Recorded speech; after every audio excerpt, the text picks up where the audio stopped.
Mula sa palasyo, straight from the palace, two of the most trusted DDS voices have joined forces para ihatid sa inyo ang mga kwento sa likod ng balita. Unhampered, unadulterated, exclusive behind the scene. Exclusive behind the scene. Programang para sa masa. Ang DDS Podcast.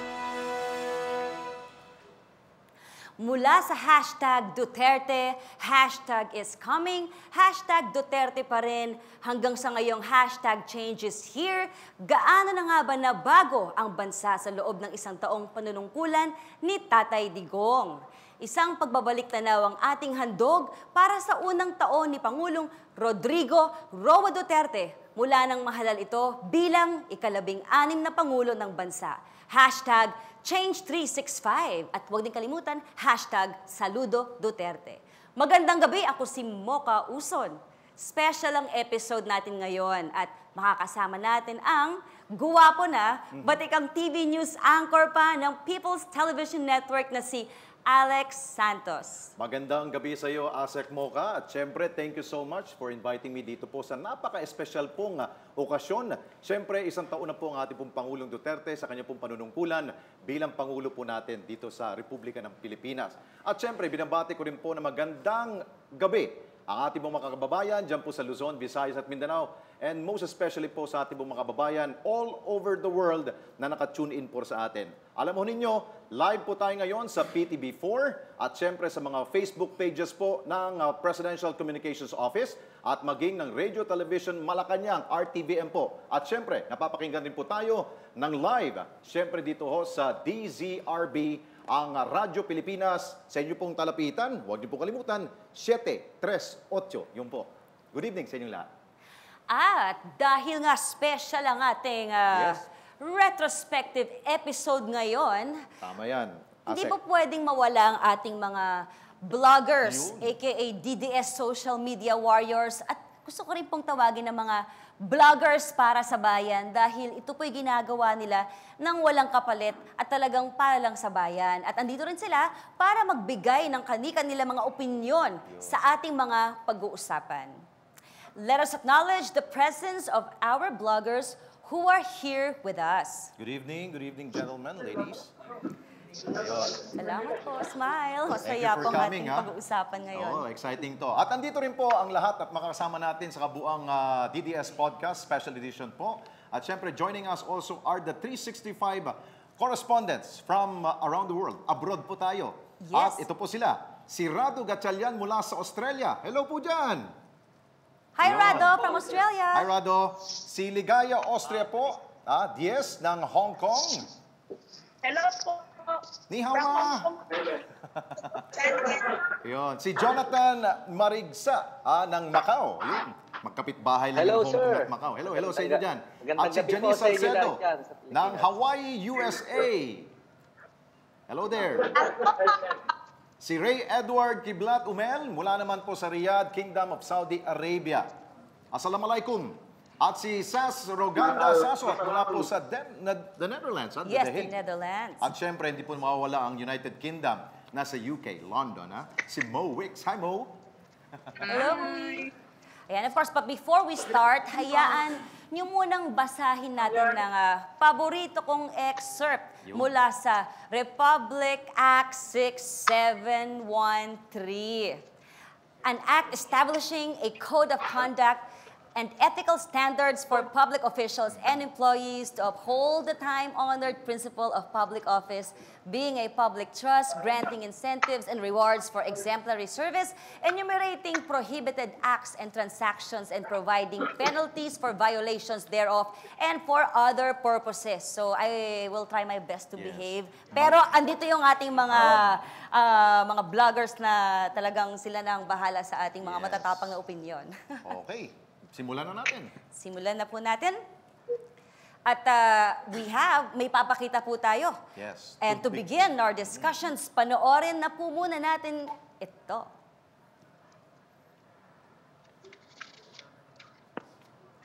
What does a year of change look like, feel like, I, Rodrigo Roa Duterte, do solemnly swear that I will faithfully, and conscientiously fulfill my duties as President of the Philippines.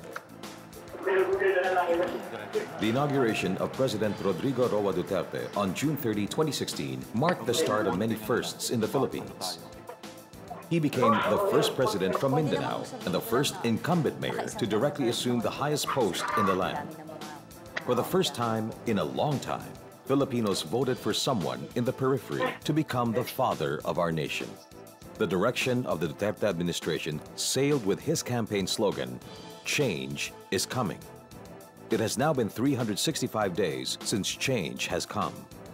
Let's take a look at the change felt by Filipinos all over the world through the administration's three key agenda: prosperity for all, law and order, and peace.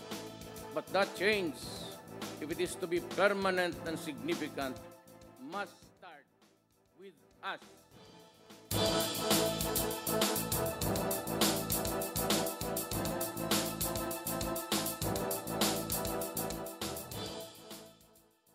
Alex, parang ang tagal-tagal na ng panahon, ngunit isang taon pa lang yan. Yun. At napakadaming magagandang nagagawa na ang Duterte administration. So malinaw dito, Asek Mocha, tatlong agenda pong pag-uusapan natin. Siyempre, yung una ho yung prosperity for all, para sabay-sabay po tayo umangat. Hindi po yung naiiwan po, yung mga nasa baba. Kailangan po sabay-sabay. Pangalawa, yung law and order, yun ang pinaka-importante. At siyempre, panghuli, yung kapayapaan. Yes. At ano-ano ba ang mga advokasya at iba pang aspetong nais pang palawigin ng pamahalaang Duterte para sa ikabubuti nating lahat? Panoorin po natin ito. Sustained economic growth attracts more investments, which leads to more jobs and therefore more tangible benefits in the day-to-day lives of Filipinos. This is what prosperity for all is about and what this government seeks to achieve. President Duterte believed that strengthening ties with our neighbors should be at the heart of the Philippines' foreign policy. Throughout his first year, he prioritized visits to our Asian neighbors, such as the ASEAN, Japan, Hong Kong, and China. He also attended the ASEAN summits in Laos and accepted the ASEAN 2017 chairmanship. In keeping with his mandate as the head of the state, he also visited other countries and states, such as Peru, Saudi Arabia, Bahrain, Qatar, and Russia, which bore fruit to various business deals and opportunities amounting to more than $35 billion. These are investments that will significantly boost the Philippine economy. There is prosperity in transparency. Within his first month in office, he signed an executive order on freedom of information, covering the entire executive branch. On September 14, 2016, Typhoon Ferdy devastated Batanes and damaged an estimated 800 million pesos worth of houses, government infrastructure, and crops. Immediately, President Duterte approved an 835 million peso budget for the Batanes rehabilitation.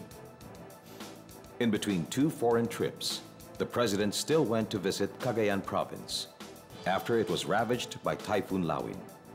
The typhoon left damages amounting to 657 million pesos in its wake. However, there was an outpouring of foreign support that reached 3.8 billion pesos for rehabilitation. In the field of agriculture, 46 billion pesos were allocated to the Department of Agriculture for research and development, market expansion, agricultural and fishery support, and the construction of farm-to-market roads this year. At least 51 billion pesos were allotted for the agriculture-related agencies, such as the National Irrigation Authority and the National Food Authority. This has allowed free irrigation for all farmers, another promise delivered by the President. Through the Rice Production Enhancement Program, a budget of 9.7 billion pesos for 2017 were allocated to help farmers increase their production. 727 hectares of the Hacienda Luisita were placed under the Comprehensive Agrarian Reform Program, and around 4,000 farm workers were awarded with lots. Prosperity also means accessible education for all. 8 billion pesos were allocated for the implementation of free tuition in all 114 state universities and colleges in the country. Come 2017, Dutertenomics, the economic and social development blueprint of the country, was launched. China pledged $24 billion of investment. Japan will invest $11 billion, while Russia has $875 million worth of business deals. This makes debt to GDP ratio in 2016 ease up to 34.6% as compared to the 36.2% posted in 2015. With a corresponding 1.5 contribution rate in May 2017, a 1,000 peso pension increase was approved, benefiting about 2 million pensioners and some 34 million contributors. The President also approved another 1,000 peso hike, effective 2022. The Philippines has hosted the ASEAN 2017 with the theme Partnering for Change, Engaging the World, reflecting the Philippine government's advocacy to promote unity with and among ASEAN member states and its global partners. During the 30th ASEAN Summit, the ASEAN Declaration on the Role of Civil Service as a Catalyst for Achieving ASEAN Community Vision 2025 was signed. The civil service plays a pivotal role in providing vital public services to the people and drives national and social development, all of which are important in ensuring that the people feel the benefits and relevance from the ASEAN. In the energy sector, 26,321 households were finally connected to an energy supply through the Department of Energy and its private partners. 2 major power plants began commercial operations to ensure more secure energy for all. The 414-megawatt San Gabriel Natural Gas Power Plant and the 97-megawatt Avion Natural Gas Power Plant. Prosperity goes hand in hand with connectivity. On June 23 this year, the Department of Information and Communications Technology, with the help of the private sector, was able to provide free Wi-Fi connection along EDSA and other public places. The DICT has also launched the National Broadband Plan and National Government Portal, allowing better and more efficient connectivity to government services. The President believes that prosperity should be a long-term agenda. On June 2, 2017, the National Economic Development Authority launched the Philippine Development Plan with a vision that by year 2040, the Philippines shall be a prosperous, predominantly middle-class society who enjoy long and healthy lives, are smart and innovative, and live in a high-trust society. Ayan, Alex. At bukod sa ating mga vloggers na nandito ngayon, meron din po tayong vloggers sa ibang bansa. Yes. At makakausap po natin ngayon si Miss Sas Rogando Sasot from The Hague, Netherlands. Hello, Sas!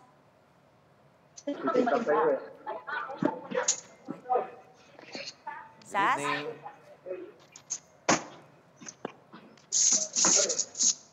Okay, so habang Babalikan natin siguro mamaya babalikan si po Sas. natin Okay. si Sas. So, we'll open the floor for discussion, no? Pag-usapan natin, yes. dahil nandito ni mga vloggers. Simulan natin.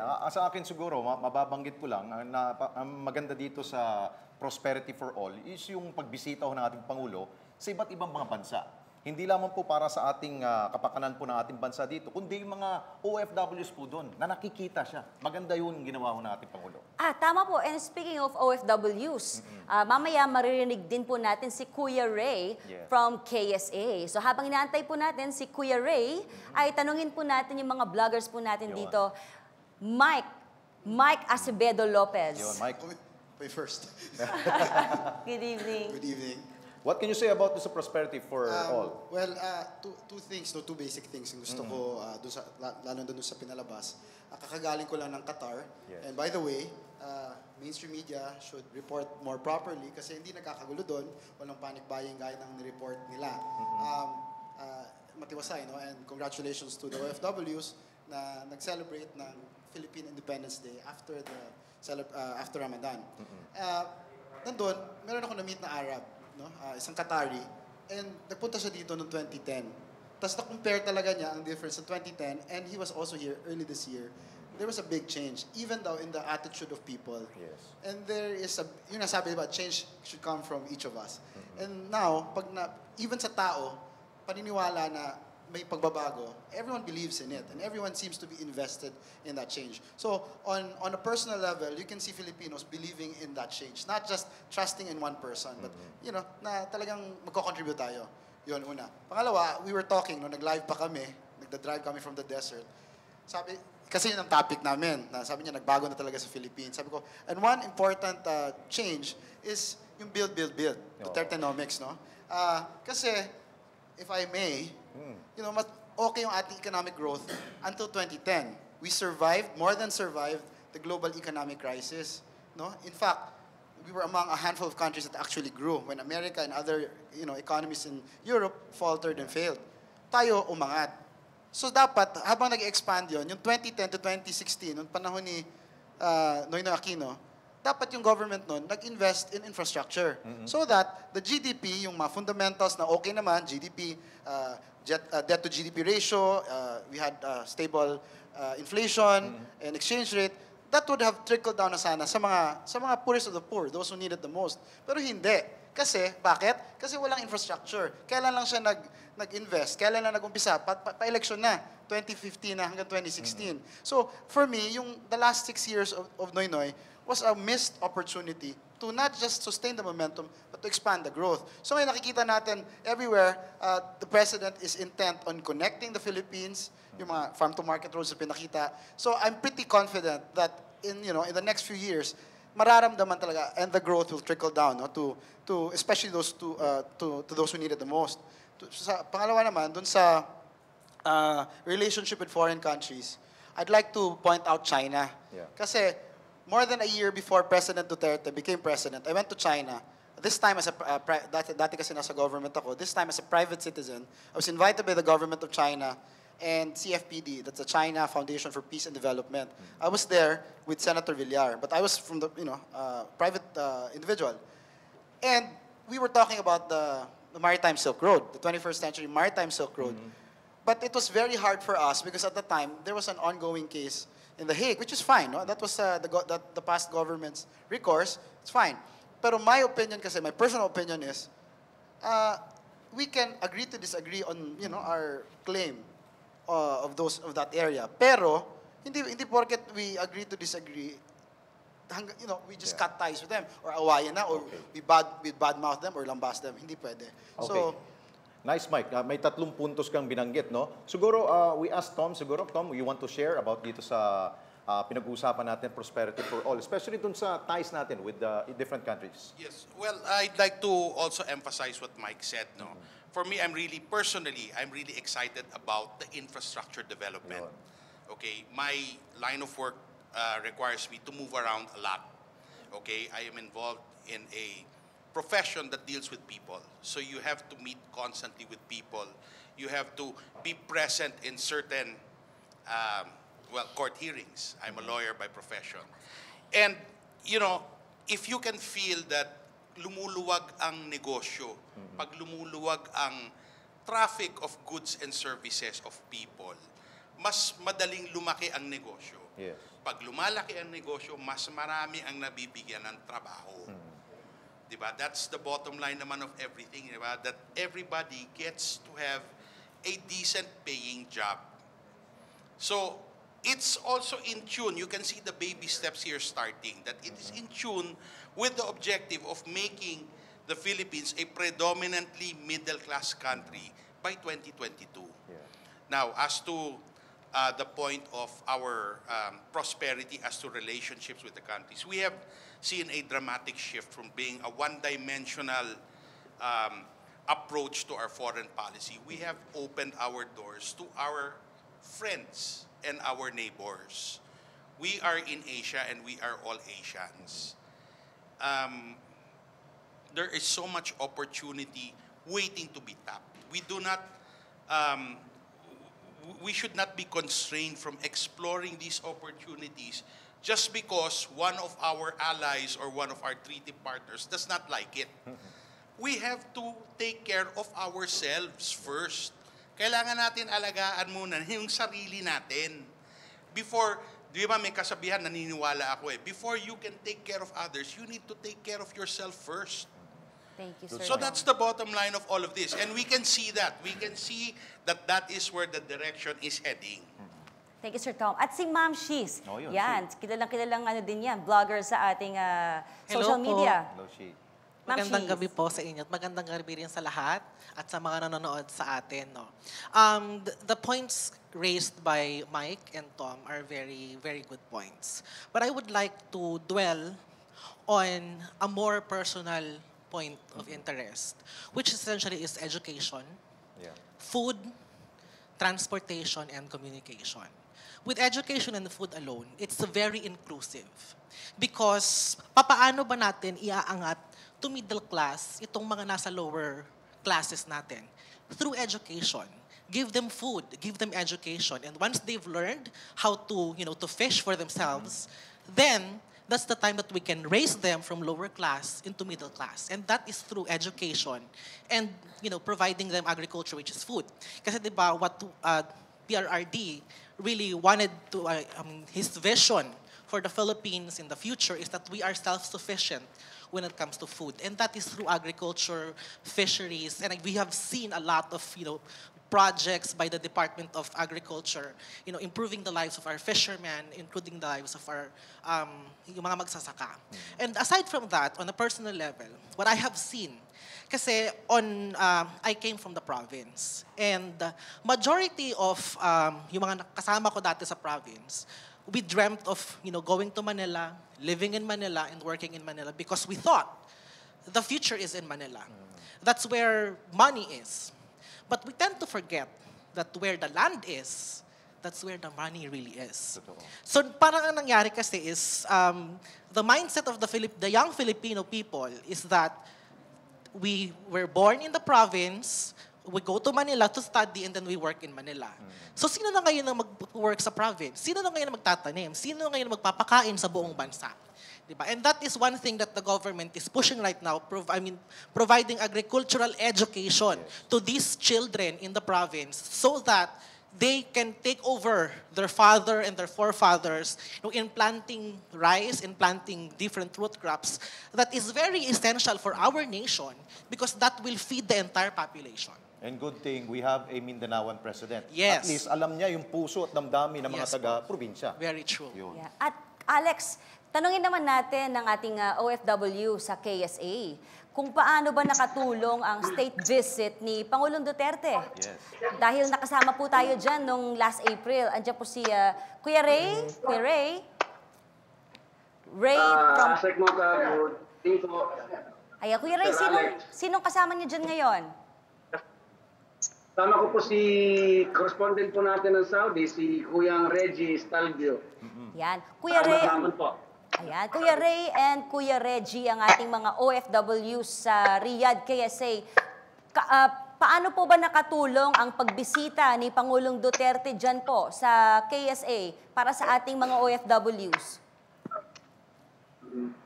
Sa simula pa po, nung pagpupo ni, bago dumating si President dito, ang una po namin, kami siguro isa sa pinakamapalad, ang mga OFW KSA. Kasi nung pag-upo niya ng June 30, less than 2 weeks after, dumating na po yung team ng Duterte administration to repatriate yung stranded OFWs since as early as February 2014, nawalan na ng trabaho sa Saudi Bin Laden group, Saudi Oger, iba po, around 20,000 of them. Yeah, totoo So, yan. natulungan na po. So, when he came, parang blessing din po ng hari sa Saudi Arabia na si Salman bin Abdulaziz. Yeah. Sa Saudi, yung amnesty program po na hanggang sa ngayon ay tumatakbo at extend. At marami po ang nabibiyayahang mga Pilipino na illegal expats.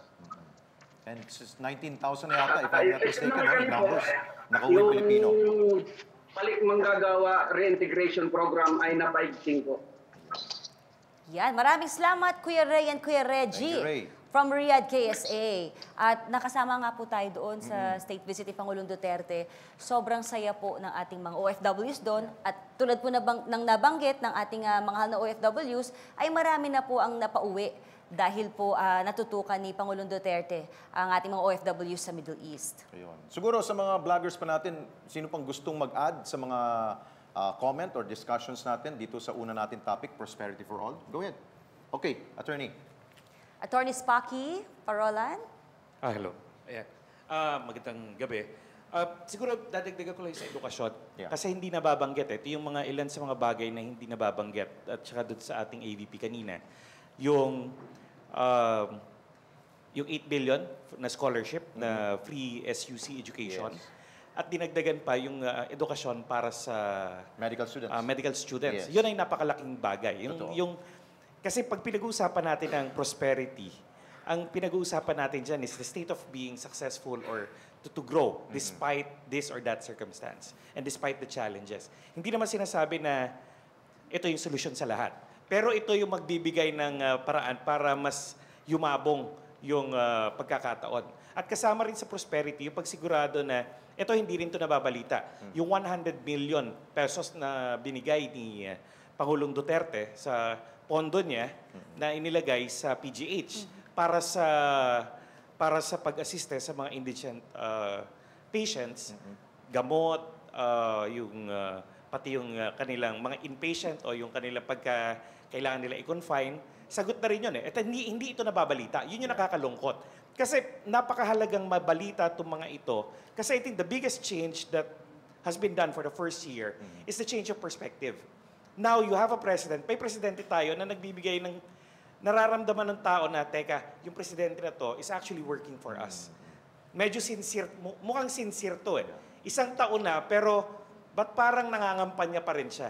Parang campaign mode pa rin. So yun yung napakahalaga at nararamdaman tuloy ng tao tulad ng pagbigay ng mga pondo na yon. Napakasimple lang pala magbigay ng pondo eh. It's isang pirma lang, walang, sabi nga, walang cheche boreche. Nandyan yung pondo. Hindi kailangan pumirma ng kahit na sinong politiko para makakuha ng libreng pagpapagamot sa PGH. Yung ganun kasimple mga bagay, hindi mo kailangan kumuha ng endorsement o magmakaawa sa kahit na politiko para makakuha ka ng scholarship. Yung scholarship mo, libre na, diretso. Sa isang taon nagawa yon, bakit hindi nagawa dati? Ano yung pagkakaiba ngayon? Parang nararamdaman tuloy ng tao. Hindi yung there's a government and there's a president that is working for us. And I think that is what allows the situation na ang mga Pilipino ngayon, ang pakiramdam, karamihan ng mga Pilipino, mas nakakaraming Pilipino nakakaramdam na, teka, may pagkakataon nga. There is opportunity which is a key ingredient in progress. Yes. If I may add, Attorney, tama yung sinabi mo tungkol sa edukasyon. And doon sa binibigyan niya ng libreng tuition for medical students, maganda nun. Alam mo bakit? Dahil at babalik po yung mga graduation, tutulong sa ating pong bansa. Hindi sila aalis sa ating bansa, kundi dito muna sila. May 1-year service yata sila, if I'm not mistaken, tama? 1 year. Yeah, 1-year service. Yun ang maganda. At nainganyo natin sila na mag-aral mabuti at tumulong dito sa ating bansa. Okay, lilipat naman po tayo. From Prosperity for All, lumipat po dito tayo sa napaka-paborito natin at syempre, gusto rin to ni Attorney Spocky Parolan. Ang issue po, alam niyo yung laglag bala? Naku po, wala na po yan. Bago pa man po maging Pangulo, hindi na kaila sa lahat ang determinasyon po ni Tatay Digong na puksain ang pagbenta ng pinagbabawal na droga at syempre yung kriminalidad sa bansa. Dagdag pa rito ang pagpapalakas ng emergency response facilities ng ating pong bansa para masiguro ang kaligtasan ng bawat mamamayan. Ano na ang katayuan po ng law and order sa bansa ngayon at nakaisang taon na po si Pangulong Rodrigo Duterte sa opisina. Panurin natin. Law and order are elements of a stable and progressive nation. When President Duterte assumed his post on June 30, 2017, he set out to fulfill his promise of dealing with the proliferation of hard drugs and criminality. The Duterte administration aims not only to end the drug menace, but to ensure that the drug surrenderers are rehabilitated and are reintegrated to their communities. Law and order should also ensure public safety and confidence from unlawful elements. In public transportation, 35 cases of the Tanimbala scheme from the previous administration were recorded. But with a simple directive, President Duterte managed to put an end to the scam. The president also managed to significantly improve airport and airline services by upgrading the facilities and internet connection. According to travelers and businessmen, there is now less delay in flights, smoother landings, and faster transactions. In times of natural and man-made calamities, the Duterte administration has also pre-positioned emergency relief supplies in disaster-prone areas that have enabled the government to provide assistance to the residents. During relief operations, government resources were properly and expeditiously spent to provide the much-needed aid to the victims.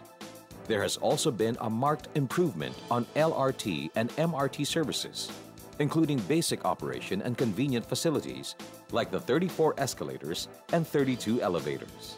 On average, MRT ran 23 trains daily on a speed of at least 40 kilometers per hour. But with the initiative of the current administration, it now runs 60 kilometers per hour with an average of 500,000 passengers every day.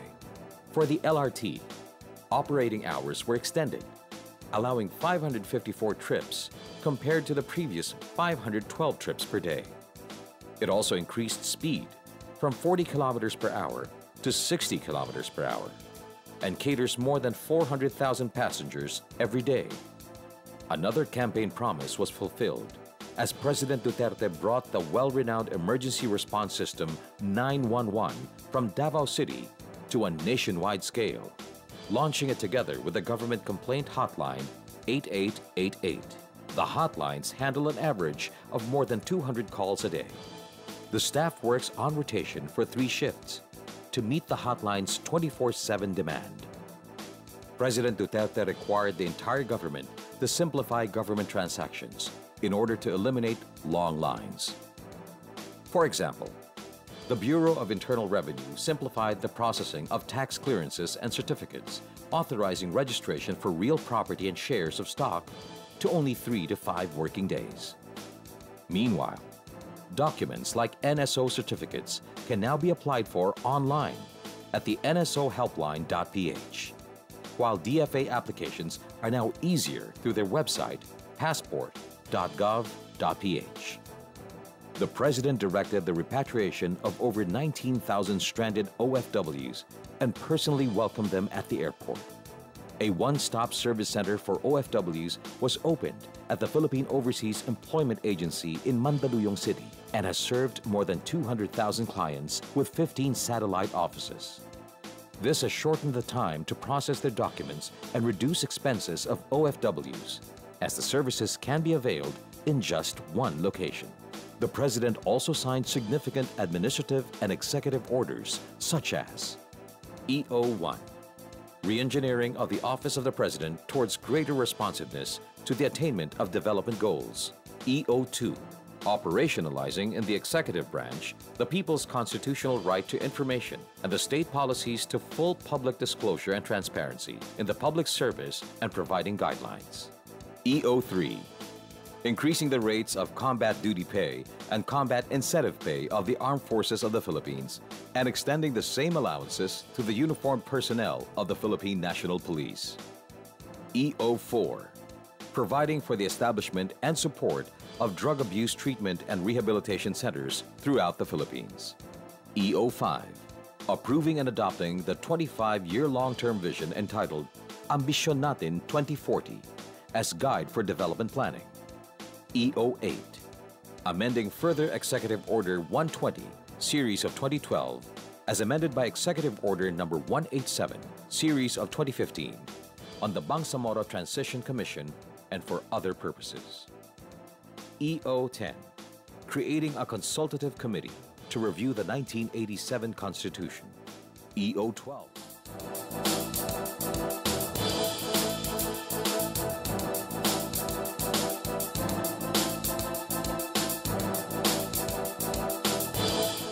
strengthening the fight against illegal gambling and clarifying the jurisdiction of authority of concerned agencies in the regulation and licensing of gambling and online gambling facilities.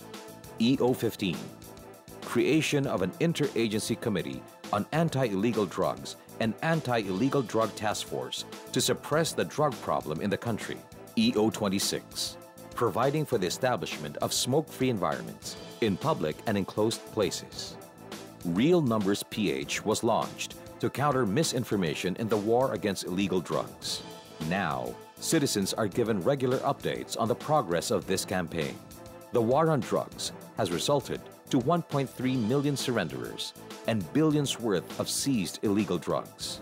Under President Duterte's administration, government media like the People's Television Network, Philippine Broadcasting Service, Philippine News Agency, Philippine Information Agency, and Radio Television Malacanang undertook a major revitalization plan to improve the station's programming and expand their nationwide presence to be at par with state media outfits. A comprehensive communications committee was also formed to further integrate these various government media agencies.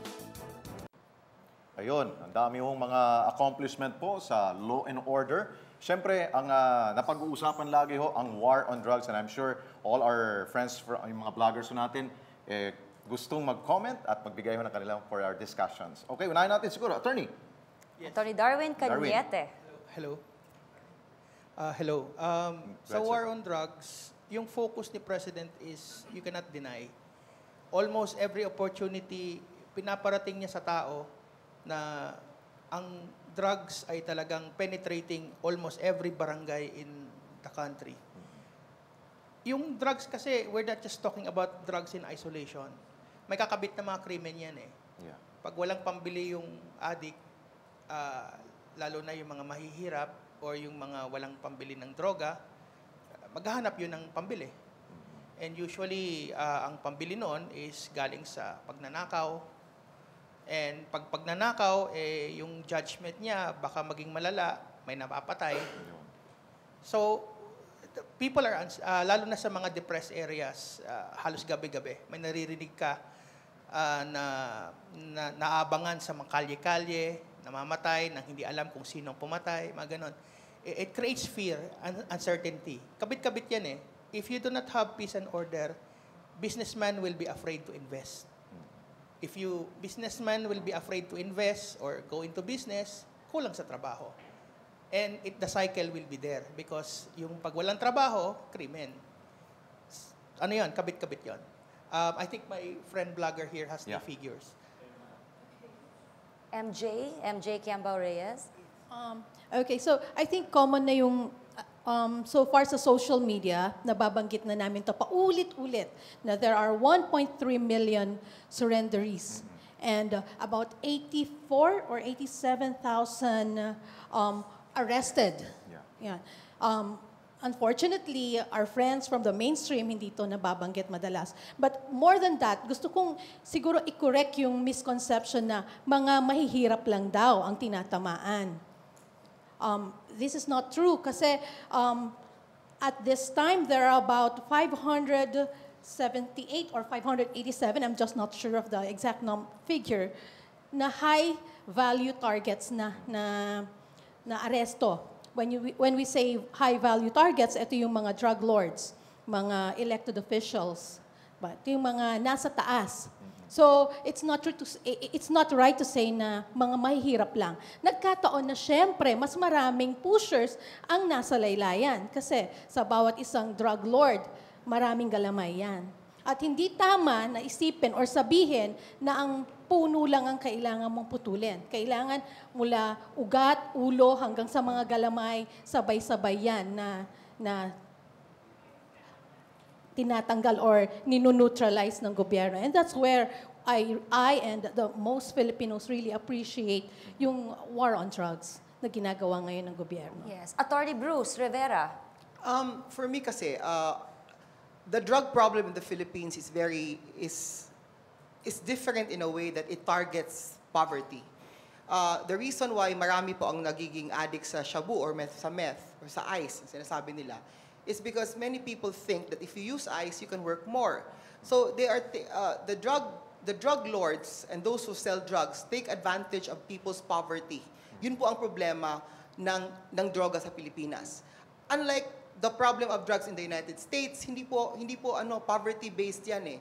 Ito kasi ang nangyayari kasi dito, the reason why this is and seems to be a problem is because ang tinatarget po kasi talaga ng shabu ay yung mga mahihirap. And that's the reason why marami po ang nagkakaroon ng, domestic crimes committed, theft, rape, murders, etc. Dahil aggravating circumstances. Yes. Dahil it's the poverty itself that is the reason why the drugs proliferate. Kaya po talaga pong dapat puksain kasi yun po yung problema sa atin eh. Hindi po yung mga cocaine, yung mga drugs na yon na pangmayaman lang talaga yon. So I think the president is doing a very good job. I think for us, tingin ko sa war on drugs, it's self-defense on our part as Filipinos. We're taking our country back because for how many years we have been raped by the drug problem. Our children's lives have been lost, our families destroyed, and because of the drugs. So, kung meron mang casualties, kung meron mang namamatay, alam nating meron. Of course, exaggerated yung sinasabi nila sa dami. But at the end of the day, it's just simply saying, but that's the price we have to pay if we want to take our country back. And that's what the president is doing at this point. Okay, who else from the law and order? Attorney Trixie. I'd like to raise 4 points. These might not have been noticed, no? But part of this was the improvement of airport and airport facilities. Early into the Duterte administration, nasira yung runway. Do you remember this? And how many hours lang they fixed it? This was unheard of in any previous administration. Because a few hours delay, as you all know, NAIA, 1, 2, and 3 have very limited airport landing facilities. As a matter of fact, if I'm not mistaken, we have 2 runways, international and local, and that's it. So the improvement of this facility, the immediate addressing of an issue, like as simple as a pothole, saved countless man hours, a lot of grief of people and passengers waiting for the ride. Second, the plans. Part of the build is to create a monorail between Clark and our Metro Manila airports. So this is going to be a huge benefit to us. For those of us who travel a lot, and my son is a pilot, so we travel an insane lot of time. And a delay sometimes means that you're delayed in the airport and you're there. These are non-productive hours that you spend just waiting in the airport for your flight. And so this is a huge and very significant change. Second, there is I don't know also if you remember this, when the president took office, suddenly cities that were known for their garbage in the streets were miraculously cleaned up. I shop, in Quiapo, in Divisoria, and all of these places, and I am used to walking in streets full of garbage. And within 1 week, of the Duterte presidency, nalinis. No garbage. Yes. Of course, credit goes to the LGU, but the change is very clear. The president assumes office and suddenly there's no garbage in the street. In other words, it can be done and it is being done. It has been done and continues to be done. I hope that people appreciate that. Next, the willingness of the president to remove government officials who, even if it's just a rumor of corruption, follows the Caesar's wife doctrine. You don't have to be actually corrupt. You just have to look it. I know it's a perverse statement of another party's line, but it doesn't have to be true. It just has has to look like it. But in this case, it works for us. It works for those of us. We need to be able to trust our public officials. So, mabilis din magtanggal ang Pangulo because there is no right to public office. You serve at the pleasure either of the president or the appointing power, and you serve because you're serving the people. And if you're no longer trustworthy, then you can no longer occupy the position. So this is, again, a significant improvement from the days where we remember that there were people who seemed to have felt that they had a right to their office and a leadership that didn't want to remove them at all because they were part of the comfort zone. finally, we have true justice. And how are we seeing this? Well, we're not saying that we're there. No, it's not saying achievement unlocked already. But we have, for instance, significantly, a Solicitor General who doesn't oppose you for the sake of opposing you. The Solicitor General defends the state. So if you will recall the Napoles case, where the Solicitor General normally will defend the decision of a judge. But in this case, the Solicitor General saw the inherent weakness of the case, saw the inherent injustice, and took the side of the accused, which is rare, but not unheard of. We have a president who is a lawyer who agreed with the position of the Solicitor General. You do not simply oppose, you are there to do justice. If you see an injustice has been done, your success ratio is not important. You have somebody who understands that what is far more important than winning is seeing that justice is done. And this is because the tone has been set by this president. Okay, thank you, Attorney Trixie. Also, sino gusto mag-comment about dun sa 888 hotline natin? Mukhang tumitino lahat ng mga empleyado ngayon dahil po sa complaint center na yan. Si Mark Lopez. Yes. Okay, doon sa 911 and 888 projects, it's amazing dahil in just, yung nilaunch yung 911 and 888 was I think August, which is just 3 months from the presidency palang, pag-upo pa lang ni Presidente Duterte. So, ano yun? Grabing accomplishment yon, and yun mo makikita yung leadership qualities ng ating Pangulo, na sinabi niya, gusto ko magkaroon ng 911, ang buong bansa. And August, nandyan na. And personal experience, tinesting ko yan eh. Tumawag talaga ako dahil doon sa business namin, yung harapan, biglang bumagsak yung drainage na cement drainage. And daanan ng tao. So, delikado. So, tinawagan ko agad yung 911. And in 5 minutes na pagtawag ko, meron na kagad dumating na nag-respond. Yung police ng Malabon, dumating kagad, tapos chinek kagad yung tapos ni-refer kagad sa DPWH. Yes. So in 1 day, after na tinawagan ko, na-resolve yung problema dun. Sa 888, I also called dahil may nireklamo kaming barangay official. And then, I've heard na after 2 days, nagkaroon na kagad ng memo yung barangay official yun from the Department of Local Government. So, personally, I can attest na yung 911 and 888 works. Effective. Yes. And this is again a testament of Duterte's leadership. Thank you, Mark. Alam niyo ba na may magkakaroon ng grand launching ng mas malaking 888 mas pinalakas. At call center po yan, syempre, at ito ay sa pamumuno ni Cabsec Juney Vasco. At alam kong marami tayong mga hinaing pa. So abangan niyo po ang launching nitong 8888 grand launch. Pati sa PTV, sa PTV News, lagi ho namin pinapalabas ang mga komplento at agad-agad ina-actionan kagad yan. Yes. Rocky Gonzalez. Hello. I just want to raise 2 points. I think I'm gonna bring it back to the issue of drugs, because I think not just us, but because it is being trumpeted by mainstream media, that it seems to be the biggest campaign, the underpinning campaign of the entire Duterte administration.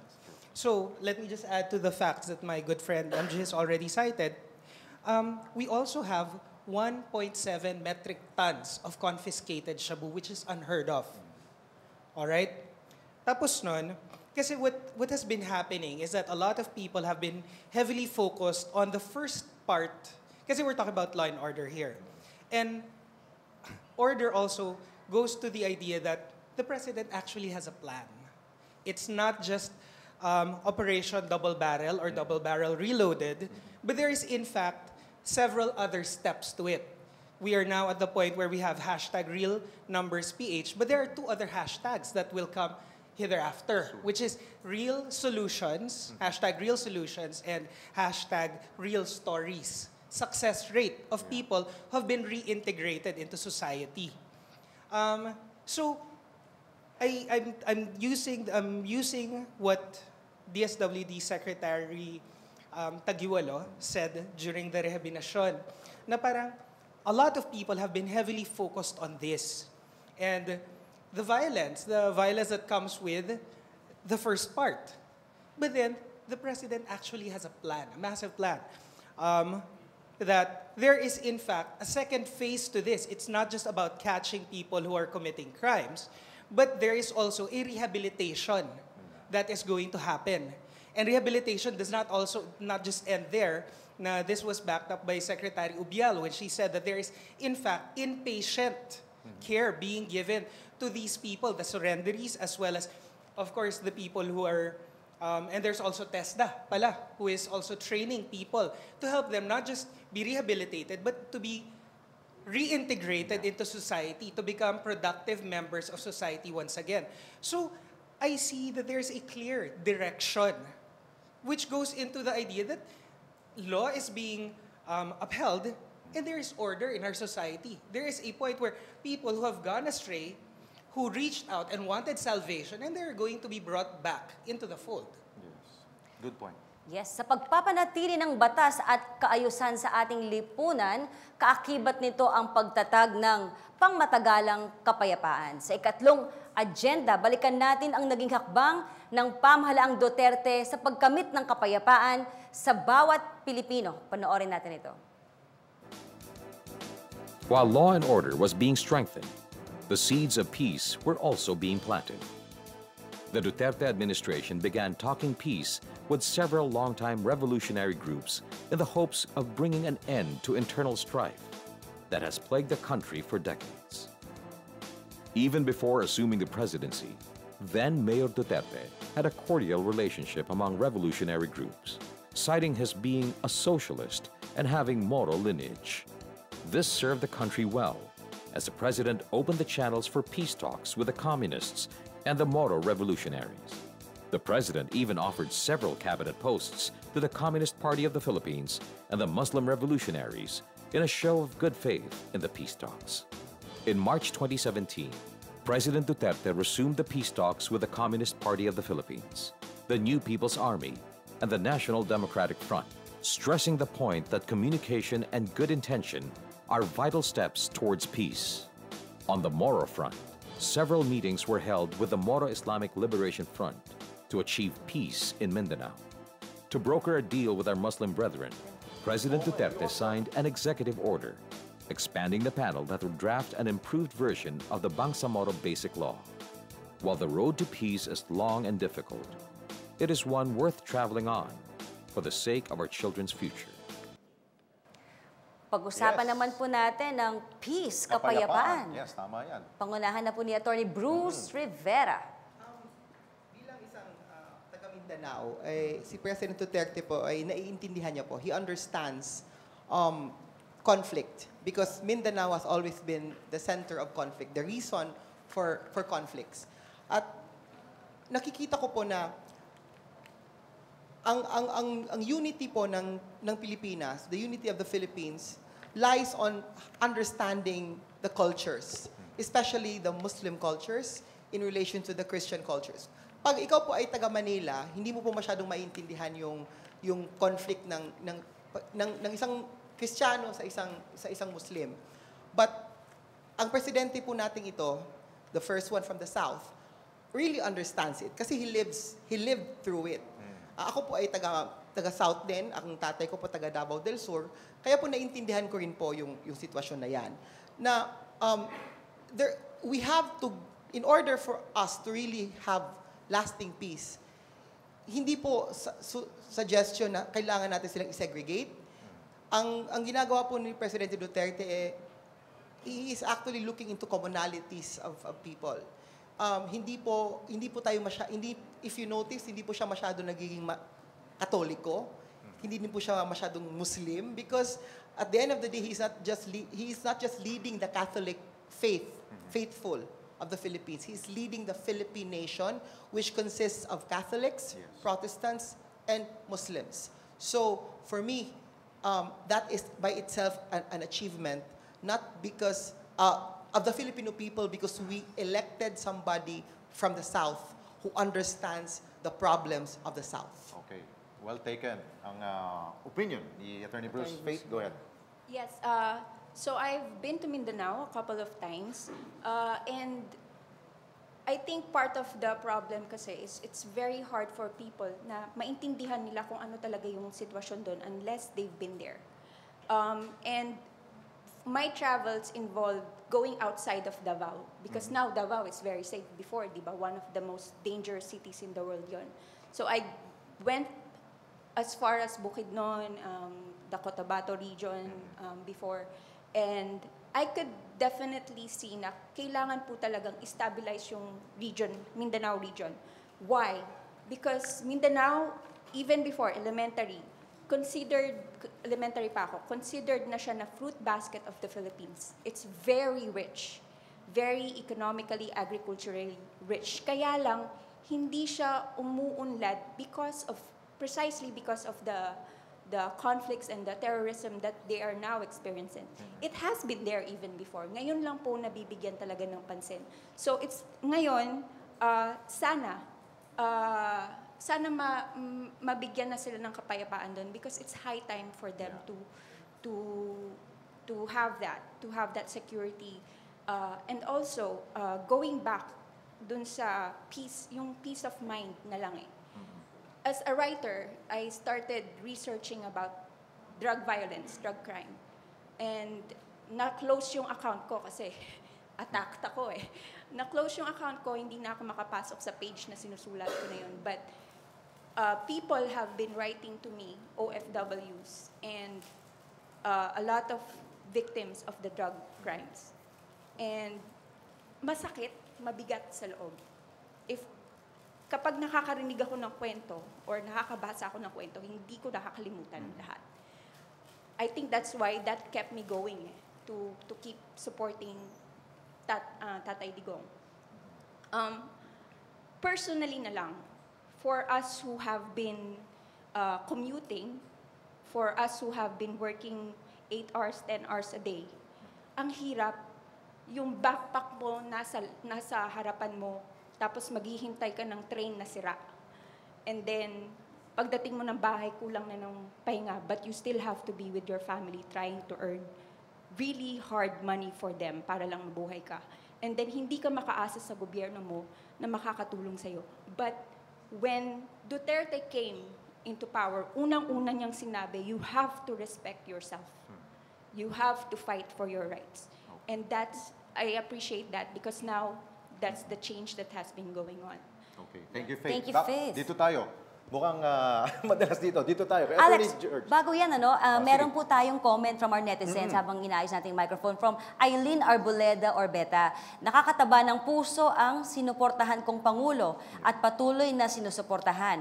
Ay tunay na makabansa at makapilipino. Kapag alam niya na maibsan ang paghihirap ng nakararami, gagawa siya ng paraan. Yung mga testimonies o speakers na nagsalita ngayong gabi ay malaking tulong para malaman ng lahat na epektibo ang mga kautusan o executive orders na ipinapatupad agad-agad. Love you, Tatay Digong Sobra. From Eileen Arboleda Orbeta. Thank you, Mama Eileen. Okay. Francis? Yeah. Attorney Arid. Hi. Let's not forget that the concept of peace that is needed in the Philippines is not just peace. It is peace based on justice. Kaakibat po ng peace, ang hustisya. There is another way of bringing peace to a land, which is just to kill everyone there, and it is peaceful after that. But that is not what our president wants.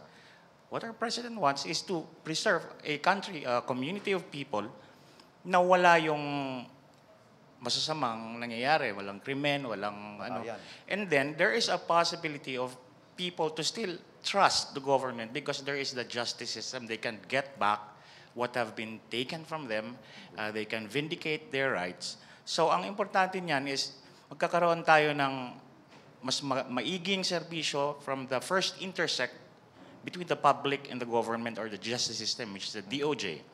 So in crimes, kailangan ng DOJ ang nasa forefront dyan, and we need to, Darwin Cañete is a prosecutor, sila ngayon ang forefront dyan, na sila ngayon ang mag-vindicate ng ating mga biktima ng krimen. Pangalawa, education of the people about their rights and their obligations and duties under the law. Na ang hustisya hindi lang binibigay ng korte, kundi inobserba natin. Before we commit something wrong, we just think, just ba to sa ibang tao? Just ba to sa sarili ko? And when we have that innately in our minds, in our hearts, then we will be a better country. And that is being started now. And really, I believe that. Yun. Thank you, Attorney George. Alam nyo, marami pa sanang gandang pag-usapan dito sa tatlong agenda po. Pero ubos na ang oras natin. Pero may good news. Pwede pa tayong mag-extend hanggang 8:10. Ayun, 8:10. Tama. Ayan. So pwede pa tayo mag-participate. Ma'am Shees. Go. Ma'am, basang-basa sa ulan kanina yan. Salamat, Ma'am Shees, sa inyo lahat sa pagpunta rito. Go. Hello po. I just noticed, before I start whatever I want to say, meron lang akong parang anecdote. It's about the 8888. Do you remember that the 8888 is actually formerly a registration number for Globe, where you send the text message to register to a certain promo? It's a Globe. Yung Globe prepaid kasi, if you want to register to only call or only text, you send a code to 8888. That's formerly Globe's number. And then, when Duterte said na we'll be using 8888 for the public complaint hotline, the government talked to Globe about it. We need to use that number. So you need to choose a different number. So now, Globe changed the registration number to 8080. What does this mean? No?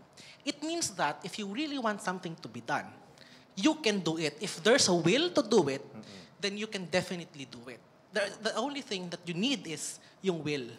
Now, yung na-observe ko lang is that all these three, prosperity, law and order, and peace, are actually connected to each other. Prosperity starts progress. Law and order sustains progress. Peace preserves progress. So all of this is designed for the Filipino people to be progressive by 2022, by 2030, and hopefully until the next decades to come. And I am glad that I was one of those who voted for the president who jumpstart this progress. Yan, Ma'am Shees, para sa Senado. Brian Nangko. Sir Brian, yes. Mic doesn't seem to be working. Hello? Hi, yes. I can't comment on any other subject except for the issue on the war on drugs. I'm not going to say from which city I'm from, from which city I am. I will, however, say that it's one of the more notorious narco cities in the country. Now, we've heard complaints upon complaints on the bloodiness of this war on drugs. There's actually a way to make this less bloody. Unfortunately, we're not doing anything about it. We have a law, the RA 9160, the anti-money laundering law. Unfortunately, that same law has a very high actionable amount. So what's called the covered transaction. Minimum is 4 million pesos. Now, for a lowly drug peddler in the streets, a drug runner, he can probably structure deposits up to about 1 million in a week's time. Not 4 million. So most banks get away from reporting the anti-money laundering, to the Anti-Money Laundering Council, the necessary reports that would help curb or stop the flow of money. You stop the flow of money, drug peddlers won't have money to buy new merchandise. That would effectively cut the drug problem in half. Unfortunately, we're not doing anything about it. AML has been asleep ever since its inception. From the very beginning, we have not heard of AML clamping down or freezing assets of drug peddlers, narco politicians, or even the lowly drug pushers in the streets. I would like to, I hope that we can bring this to the attention of the general public, as well as our lawmakers in Congress. Maybe we could amend the actionable amount to less than 4 million to make it more meaningful. Maraming salamat po, Brian Nangko. At bago po tayo magtapos, Kausapin po natin ang ating isang OFW from Macau, Jonathan. Jonathan? Hi, Ma'am Mocha. Yes po. Ayan, at kamusta naman po ang feedback ng ating mga OFW dyan sa Macau? Kayo po ba ay masaya sa unang taon ni PRRD?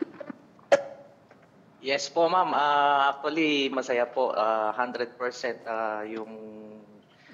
yung nagawa ni PRD para sa OFW. And at the same time, yung sa akin din po, yung sa care ni President Duterte dun sa mga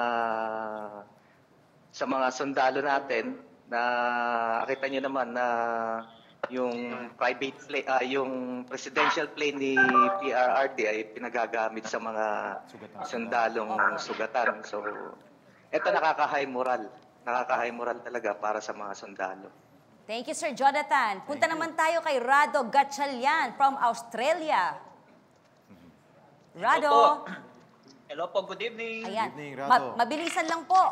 Satisfied po ba? Satisfied po ba ang ating mga kababayan from Australia sa unang taon ni Pangulong Duterte? Ang mga Pilipino po rito sa Sydney at Australia ay satisfied na satisfied para sa ating Pangulo. Napakalaki ng paghanga at pagsuporta ng ating mga kababayan para sa ating Pangulo. Ayun. Salamat. Punta naman po tayo ng Hong Kong. Ma'am Ligaya at ang ating mga mahal na OFWs dyan sa Hong Kong. Masayang-masaya ba ang ating mga OFWs dyan sa unang taon ni Pangulong Duterte? Yes, masayang-masaya po kami dito. Super saya. Nakikita mo naman yung nandito ka last May 30, nandito ka naman kung gaano masaya na OFW dito sa Hong Kong. Yan at syempre po, sa KSA, Kuya Ray, mabilisan lang po. Mensahe po sa ating Pangulo.